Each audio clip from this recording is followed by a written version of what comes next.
Hem de elbette şu kanun diyene nurgun meseleler hemmesi bu irqi qırğınçılıqның en vahşi şekilde devam kılıvatqanlığı nayeti güçlük şekilde ta'kidlanishdan başqa Amerika Tashqi ishlar ministerligiga bir muncha vazifalarni yuklanganligini ko'rdik hamda ularning tashqi ishlar ministerligining bundan keyin qilishga tegishli ishlarini tilga ilib o'tib mayli Uyg'urlarning milliy diniy madaniyat til yoziq kimligini qo'g'daydigan inson haqlariga aloqador siyosat programmalarini oldin o'ylashi kerakligi degandek bir muncha masalalarni tilga oldi hamda va men hatto shu 5 soatlik bir narsani e'lon qildik shu Kongressninki TV'da. Şu ötküzüp köydüm. Hatta ki Marco Rubio'ninki mi? Burun meslenge minister bulmağa vaxtida Uygurlarni şundaq qo'llab turayotgan bir kishini hozir bu Trump ministerligininki, yani Trump hukumatininki hatta Uygurlarning radiosini taqaydigan darajaga berib ketganligidan tilga olgan nimalarninkini angladim, so'zlarini angladim. Masalan bu palata a'zolarininki, ba'zilarininki. Bu munoziralar bo'pti hamda. Bunu mu biraz tilgap ötsek hem? Tashqi ishlar ministerligi. Yok çünkü yok. Hoş. Ben sözdeyim. Ya da elbette şunda bol değil. Çünkü bu biz bayan biraz endişeyi çıkargan bu kanda bulup gider diyenliğimizin sebebi bir yer Amerika'da hazır iki taraf arasında nait keskin bir mücadele var. Doğru. Cumhuriyetçiler ve demokratlar arasında. Bu da hazır nait yani birbiri bilen ayrı, birbiriga karşı, birisi kılgan işini yani birisi rəsqılıqlıq, aşındaq bir derecede yani qattiq bir ziddiyet var iki partiya arasında. Şükür ki bizden meselemiz kelgende.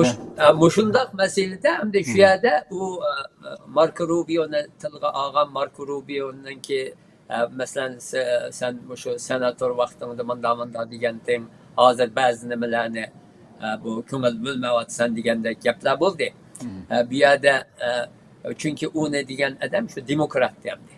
Ama o bazı tanqidlarini o'ttira qo'ydi Marco Rubio haqida. Hozir Amerikaninki hukumatiniki, hozirgi Trump hukumatiniki siyosati haqida bazı tanqidlarni o'ttira qo'ydi. Lekin bütün kuchi bilan bu qonunni qo'llaydiganligini aytdi.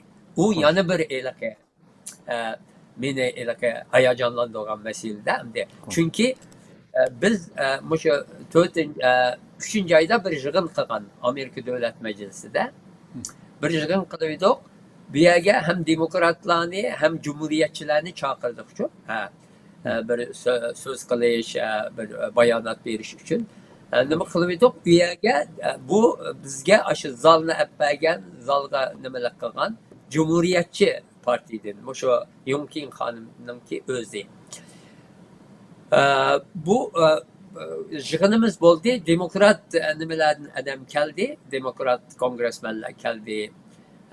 McGovern efendim geldi. Andaki Suhab Subramaniam degen kongresmen geldi. Şolar gelip bir yerde söz kıldı bizninki şu Uygur kişilik hukuk kuruluşunun açkan neyadaki teşkilatlarla birleşip açkan yığınında. Bir yerde söz kılgan bile cumhuriyetçilerden kemmedi bu yığınımızga çok. Şu yerde biraz bir endiş payda oldu. Allah bu kanda olam diye bu cumhuriyetçiler demokratlarınki sungan kanununu kollamay demokratlar cumhuriyetçiler sungan kanununu kollamay şundaq bir qalaymakançılık çıkar mı bir yerde degen bir endiş payda oldu. Lekin Allah'a şükür Uygur meselesi kelgen çağda o kongresmenlerin özümü davatıdı hazır. Uygur meselesi kelgen çağda bula Uygurların ırkı kırgınçılığı meselesi kelgen çağda hem demokratlar hem cumhuriyetçiler bu nimede Amerika Devlet Meclisi'de oxşaş esdaşlık gösteriyordu. Oxşaş til bilen sözleriyordu. Gerçi demokratlar sözleri de Trump hükümetinin bazı siyasetlerini tenkit kılgan bolsunmu, kılıvatkan bolsunmu, lekin bu kanun meselesi de iş qandaq ixtilaf olmadı. Hemmisi tenkit kılgan sözleri bilen birlikte bu kanunu bütün gücüyle kollaydıganlığını aytip öttü. Şununla uyadımı bir biz mesela Uygur teşkilatları bir araya kelenmeyatkan bir çağda, mesela özü kırgınçılıkka uğravatkan bir millet bir araya kelenmeyatkan çağda, başka bir devletninki aşı yukarı katlamındaki insanlar vaziyetini doğru düşengeçke. Bununki nege ilip kituvaskanlığını Uygurlarını bunu yaxşı bilgeçke, bununki tegi yetgeçke, şununla bu Uygurlarını saklap kiliş, Uygurlar qaratkan irqi qırgınçılığın to'xtatish meselesi de bir-biriyle şunçilik ixtilaf, fikir ixtilafı bolsunmu, bir erkeğen çağda hemkarlaşıp hareket kılıvatıdı. Bunun dinayeti biz minnettar. Doğru zaten. Hakikaten degeninizdek. Aslında bütün dünyada hükümetke, hakimiyetke çıkamagan partiye aslında onu ağıstiş için işkili bir. Köngülde qıgısı olsunmu, qımmay onu putluk aşağılıkka uçurtuş için tirişidu.